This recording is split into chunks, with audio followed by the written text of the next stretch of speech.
یہ ہے اسلم فطرتاً لاپرواہ اور سست انسان، اور یہ ہے حمیدہ اسلم کی بیوی جو کم عمر ہونے کی وجہ سے ناسمجھ اور سادہ مزاج ہے۔ اور ان سے ملیں یہ ہیں اکبر اور سکینہ، یہ دونوں میاں بیوی پڑھے لکھے اور سمجھدار ہیں، ہر معاملے میں مشورہ کرتے ہیں اور ایک دوسرے کی رائے کا احترام کرتے ہیں۔ یہ کہانی ان کی تولیدی صحت اور خاندانی منصوبہ سازی سے متعلق ان کے مثبت اور منفی رد عمل کے بارے میں ہے۔ شادی سے پہلے کی مشاورت۔ شادی طے ہونے کے بعد اکبر اور سکینہ اپنے اپنے قریبی مرکز صحت گئے، جہاں ان کو باہمی احترام، شادی کی صحیح عمر، غذائیت، جنسی بیماریوں سے بچاؤ اور خاندانی منصوبہ سازی کے بارے میں مکمل معلومات اور آگاہی فراہم کی گئی۔ دوسری جانب اسلم اور حمیدہ نے شادی سے پہلے کی مشاورت کو اہمیت نہ دی، اس کے برعکس حمیدہ نے خریداری اور اسلم نے دوستوں کے ساتھ خوش گپیوں میں وقت ضائع کیا۔ پہلے بچے کی پیدائش میں تاخیر۔ شادی کے بعد اکبر اور سکینہ نے باہمی رضامندی سے پہلے بچے کی پیدائش میں تاخیر کا فیصلہ کیا اور ڈاکٹر کے مشورے سے مانع حمل طریقے کا استعمال شروع کر دیا۔ جبکہ اسلم اور حمیدہ حمل میں تاخیر، تولیدی صحت اور مانع حمل کی اہمیت سے واقف نہیں تھے، جس کی وجہ سے حمیدہ شادی کے ابتدائی دنوں میں ہی صحت کے مسائل سے دوچار ہو گئی۔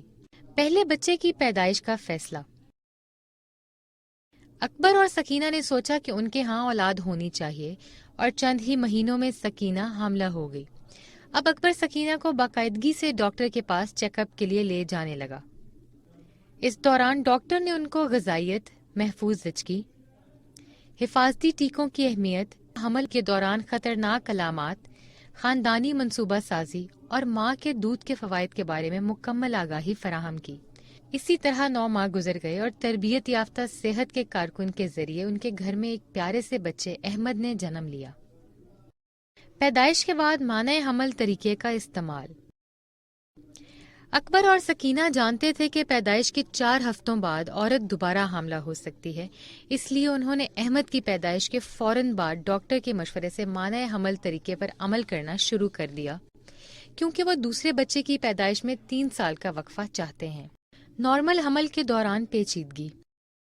اکبر اور سکینہ نے باہمی مشاورت سے دوسرے بچے کا ارادہ کیا اور کچھ عرصے بعد ہی سکینہ کا حمل ٹھہر گیا، لیکن چیک اپ کے دوران ڈاکٹر نے ان کو حمل میں چھپی پیچیدگی کے بارے میں بتایا جس سے سکینہ کی جان کو خطرہ ہو سکتا تھا، لہٰذا انہوں نے فوراً اسقاط حمل کرانے کا سوچا اور چند ہی دنوں میں صحت کے تربیت یافتہ کارکن سے اسقاط حمل کروا لیا۔ اکبر اور سکینہ کو پتہ تھا کہ اسقاط حمل کے 8 دن میں عورت دوبارہ سے حمل ٹھہرنے کے قابل ہو جاتی ہے، اس لیے انہوں نے مزید وقت ضائع کیے بغیر قریبی فلاحی مرکز بہبود آبادی سے رابطہ کیا اور مانع حمل کا طریقہ استعمال کرنا شروع کر دیا تاکہ دوبارہ ایسی خطرناک صورتحال سے بچا جا سکے۔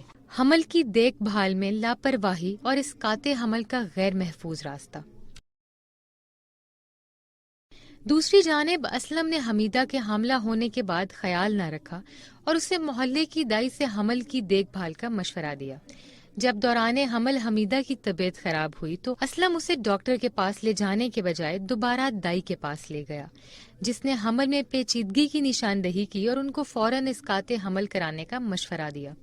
چونکہ دائی کسی طبی ادارے سے تربیت یافتہ نہیں تھی، لہٰذا اس نے اسقاط حمل کا غیر محفوظ طریقہ استعمال کیا، جس سے حمیدہ کی حالت بگڑ گئی۔ اسلم کو ایمرجنسی میں حمیدہ کو لے کر اسپتال جانا پڑا تاکہ اس کی جان بچائی جا سکے۔ حمیدہ کو علاج تو مل گیا، مگر اسقاط حمل کے بعد مانع حمل سے متعلق معلومات اور طریقوں تک رسائی بھی نہیں ملی۔ اسقاط حمل کا محفوظ راستہ۔ اسلم اور حمیدہ نے مانع حمل کے استعمال کو ضروری نہ سمجھا اور اسقاط حمل کے چند ہفتوں بعد ہی حمیدہ دوبارہ حاملہ ہو گئی اور اس کی جان کو شدید خطرہ لاحق ہو گیا، لیکن اس بار اسلم نے فوراً اپنے علاقے کے فیملی ویلفیئر اسسٹنٹ کو صورتحال سے آگاہ کیا اور اس کے مشورے پر حمیدہ کو لے کر سیدھا مرکز صحت چلا گیا، جہاں انہوں نے ایک ماہر ڈاکٹر کے زیر نگرانی حمیدہ کا محفوظ طریقہ کار کے ذریعے اسقاط حمل کروا لیا، اور پھر اسلم اور حمیدہ نے سمجھداری کا مظاہرہ کرتے ہوئے چند دنوں بعد قریبی مرکز صحت جا کر مانع حمل طریقوں سے متعلق معلومات حاصل کی اور فوراً اس پر عمل شروع کر دیا تاکہ دوبارہ ایسی خطرناک صورتحال سے بچا جا سکے۔